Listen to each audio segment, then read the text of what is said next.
4 danh nhân kiệt xuất của Việt Nam được UNESCO vinh danh. Lịch sử đất nước ta qua các thời kỳ đều đã sản sinh ra những nhân vật kiệt xuất, những anh hùng dân tộc lỗi lạc, những đại thi hào lớn. Nhưng tiêu biểu nhất được UNESCO vinh danh là danh nhân văn hóa thế giới của Việt Nam, thì chỉ có 4 người. Những danh nhân đó là những ai? Mời mọi người cùng xem.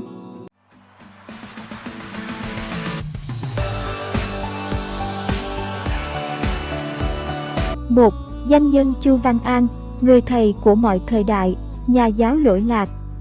Chu Văn An, 1292 đến 1370, tên thật là Chu An, tự là Linh Triệt, quê ở Thôn Văn, xã Thanh Liệt, huyện Thanh Trì, Hà Nội. Được đánh giá là người thầy của mọi thời đại, nhà giáo lỗi lạc của Việt Nam, đã dành cả cuộc đời cho sự nghiệp dạy học, với triết lý giáo dục nhân văn, không phân biệt giàu nghèo. Học đi đôi với thực hành, học suốt đời để biết, để làm việc và cống hiến cho xã hội. Tư tưởng đó của ông không những có ảnh hưởng tới nhiều thế hệ người Việt Nam, mà còn góp phần phát triển các giá trị nhân văn trong khu vực. Quan điểm giáo dục của ông có những giá trị tiến bộ vượt thời đại, gần gũi với mục đích giáo dục của thế giới hiện nay. Là người chính trực, không màng danh lợi, nên khi thi đỗ thái học sinh, tức tiến sĩ, vào đời Trần Minh Tông 1314 đến 1329, nhưng ông không ra làm quan mà trở về quê nhà mở trường dạy học, trường Huỳnh Cung. Trong số môn đệ của ông, có nhiều người thành đạt, làm quan lớn như Phạm Sư Mạnh, Lê Quát, cả hai đều đỗ thái học sinh và làm đến chức hành khiển trong triều Trần. Họ không chỉ được ông dạy chữ thánh hiền, mà còn được dạy về đạo đức của bậc trí nhân quân tử. Tiếng tăm uy tín của trường Huỳnh Cung, cũng như tư cách của thầy Chu Văn An ngày càng lớn, và vua Trần Minh Tông đã cho mời ông đến Thăng Long, giữ chức tư nghiệp, tức hiệu trưởng, tại Quốc Tử Giám và dạy học cho các hoàng tử, trong đó có hoàng tử Trần Hiến Tông, sau này là vua Hiến Tông, trị vì từ năm 1329 đến năm 1341. Chọn nghề giáo, nhưng Chu Văn An không sống lẩn tránh, quay lưng lại thời cuộc như đa số các văn sĩ thời bấy giờ. Ông nhập thế với ý thức của một trí thức nho giáo rất rõ ràng, chỉ có điều bằng con đường riêng của mình, con đường dạy học, đào tạo nhân tài cho đất nước. Nhân cách nhà giáo Chu Văn An đã được lưu truyền trong sử sách Việt Nam, từ đời này qua đời khác, ngày nay tưởng nhớ tới đạo đức và sự nghiệp của ông. Nhiều nơi trong nước có di tích thờ phụng ông như đền Thanh Liệt, đền Huỳnh Cung, đền Văn Điển, đền Phượng Sơn ở Chí Linh, Hải Dương, nơi ông về sống ẩn và dạy học. Ở nơi đây có dựng cột đá khắc 8 chữ Chu Văn Trình tiên sinh ẩn cư xứ.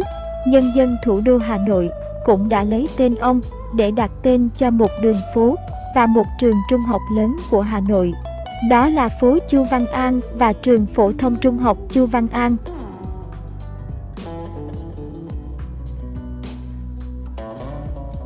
2. Nguyễn Trãi, anh hùng dân tộc, nhà văn hóa kiệt xuất. Nguyễn Trãi, 1380 đến 1442, hiệu là Ức Trai Sinh, quê ở Hải Dương. Ông là con cháu của một dòng tộc nhiều đời là võ quan cao cấp dưới nhiều triều đại. Trong đó, ông ngoại ông là tư đồ Trần Nguyên Đán, tôn thất nhà Trần, cha ông là danh sĩ Nguyễn Ứng Long tức Nguyễn Phi Khanh. Những đóng góp của Nguyễn Trãi vô cùng lớn lao trong lịch sử của dân tộc.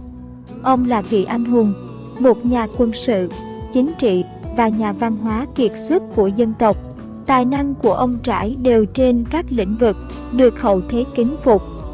Trước hết là ở sự nghiệp đánh giặc cứu nước vô cùng vẻ vang, tư tưởng chính trị quân sự ưu tú và tài ngoại giao kiệt xuất của ông đã góp phần quan trọng giúp cho phong trào khởi nghĩa Lam Sơn đi tới thắng lợi. Đồng thời, Nguyễn Trãi cũng được coi là một nhà tư tưởng lớn của Việt Nam. Nét nổi bật trong tư tưởng Nguyễn Trãi là sự hòa quyện, chắt lọc giữa tư tưởng Nho giáo, Phật giáo và Đạo giáo. Trong đó Nho giáo đóng vai trò chủ yếu, có sự kết hợp chặt chẽ với hoàn cảnh thực tiễn Việt Nam. Nhưng nổi bật hơn cả là tư tưởng anh hùng, yêu nước, thương dân. Nguyễn Trãi là một trong 14 vị anh hùng tiêu biểu của dân tộc Việt Nam. Nguyễn Trãi còn là một nhà văn hóa kiệt xuất. Ông để lại rất nhiều trước tác văn chương, cả bằng chữ Hán, chữ Nôm và phong phú về thể loại, bao gồm nhiều lĩnh vực như văn học, lịch sử, địa lý, luật pháp, lễ nghi. Những tác phẩm của ông được đánh giá là có cách lập luận sắc sảo, khúc triết, thấu tình đạt lý, có nhu có cương của một nghệ thuật viết chính luận bậc thầy. Ông cũng là người đặt nền móng cho văn học chữ Nôm của Việt Nam. Các tác phẩm tiêu biểu của ông bao gồm Chính luận, Quân trung từ mệnh tập, Bình Ngô đại cáo, được xem là bản tuyên ngôn độc lập thứ hai của Việt Nam sau Nam Quốc Sơn Hà, Bài Phú Chí Linh Sơn, thơ Ức Trai thi tập, tiếng Hán, Quốc âm thi tập, tiếng Nôm, lịch sử, Vĩnh Lăng Thần Đạo Bi.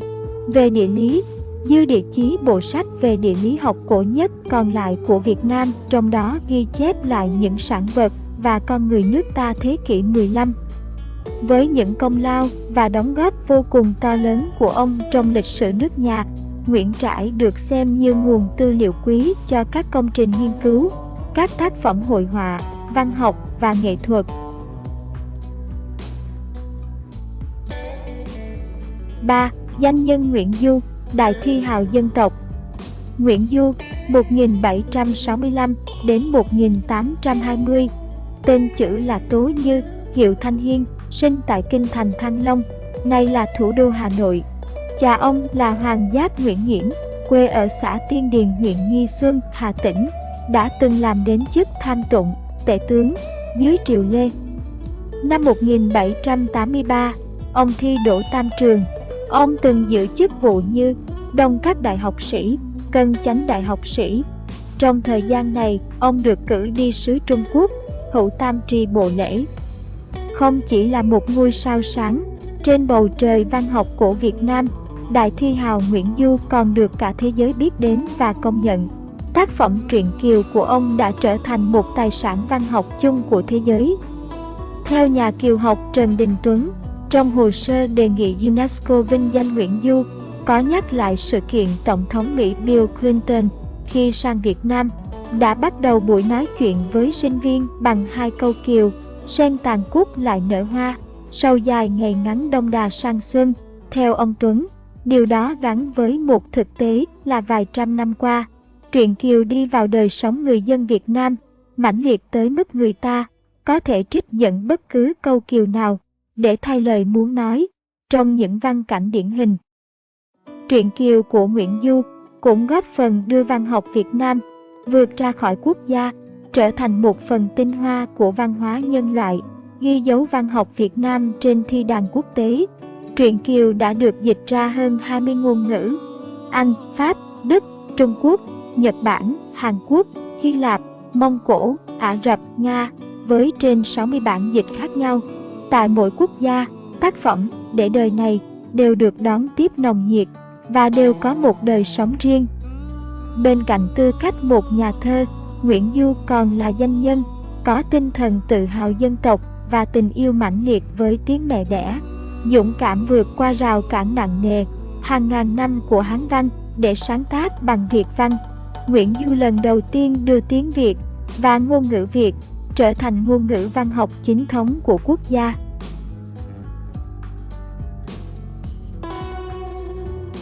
4. Chủ tịch Hồ Chí Minh, anh hùng giải phóng dân tộc, danh nhân văn hóa kiệt xuất. Đối với nhân dân Việt Nam, Chủ tịch Hồ Chí Minh khởi nguồn cho niềm tin vào sự tất thắng của cuộc đấu tranh vì độc lập dân tộc và phồn vinh của nhân dân. Cuộc đời người, tên người đã trở thành biểu tượng trọn vẹn của một chiến sĩ cách mạng kiên trung, hết lòng tận tụy vì nước, vì dân. Người đã cống hiến cả cuộc đời mình cho mục đích cao cả nhất, làm sao cho nước ta được hoàn toàn độc lập, dân ta được hoàn toàn tự do, đồng bào ta ai cũng có cơm ăn, áo mặc, ai cũng được học hành. Và thời đại Hồ Chí Minh là một thời đại rực rỡ nhất trong lịch sử dân tộc Việt Nam, là kỷ nguyên độc lập tự do và chủ nghĩa xã hội. Với bạn bè quốc tế, người là biểu tượng của khát vọng hòa bình, đấu tranh chống áp bức, bất công, trái tim và khối óc của người, luôn đồng lòng với nhân dân thế giới, với khát vọng không có gì quý hơn độc lập, tự do, bằng những cống hiến về tư tưởng, cũng như về thực tiễn chiến đấu giành độc lập cho dân tộc. Chủ tịch Hồ Chí Minh đã góp phần giải phóng các dân tộc bị áp bức, đánh thắng chủ nghĩa thực dân cũ và mới. Người đã góp phần đặt nền tảng quan trọng cho sự hình thành tư tưởng về sự bình đẳng giữa các dân tộc, và đồng thời là hiện thân sinh động về sự bình đẳng ấy. Chủ tịch Hồ Chí Minh còn là nhà văn hóa kiệt xuất, nhà giáo dục lớn của nhân dân Việt Nam, với những cống hiến lớn lao trong sự nghiệp đào tạo, bồi dưỡng và giáo dục các thế hệ con người Việt Nam mới, giúp cho mọi người Việt Nam ai cũng được học hành, từng bước nâng cao trình độ văn hóa của cả dân tộc. Sự nghiệp đó gắn liền với sự nghiệp vĩ đại giải phóng dân tộc của Hồ Chí Minh, luôn hướng về con người, hướng về dân tộc, phục vụ Tổ quốc, phục vụ nhân dân. Tầm vóc của danh nhân văn hóa Hồ Chí Minh còn thể hiện ở sự coi trọng, gìn giữ, phát huy truyền thống văn hóa lâu dài của mỗi dân tộc, mỗi gia đình, mỗi con người. Đó là sự dung hòa giữa việc khẳng định bản sắc mỗi dân tộc cũng như thúc đẩy hiểu biết, tôn trọng lẫn nhau trong những sự khác biệt, đa dạng, là lòng nhân ái, vị tha, bao dung. Đó là sự đề cao việc rèn giũa, tôi luyện những đức tính trong cuộc sống hàng ngày của mỗi cá nhân, từ những điều giản dị nhất cho tới những tri thức văn hóa tinh tế. Vì đó, ở Chủ tịch Hồ Chí Minh, người ta thấy toát ra một nền văn hóa của tương lai, toát ra sự kết tinh những giá trị văn hóa cao đẹp của cả phương Đông và phương Tây. Cuối cùng, cảm ơn bạn đã like, comment và xem hết video này. Bạn muốn xem tiếp video hay hơn, ý nghĩa hơn, thì hãy ấn vào đăng ký kênh và nhấn chuông, để khi có video mới được xuất bản bạn sẽ là người đầu tiên được xem nó. Còn bây giờ xin chào tạm biệt và hẹn gặp lại ở những video tiếp theo nhé.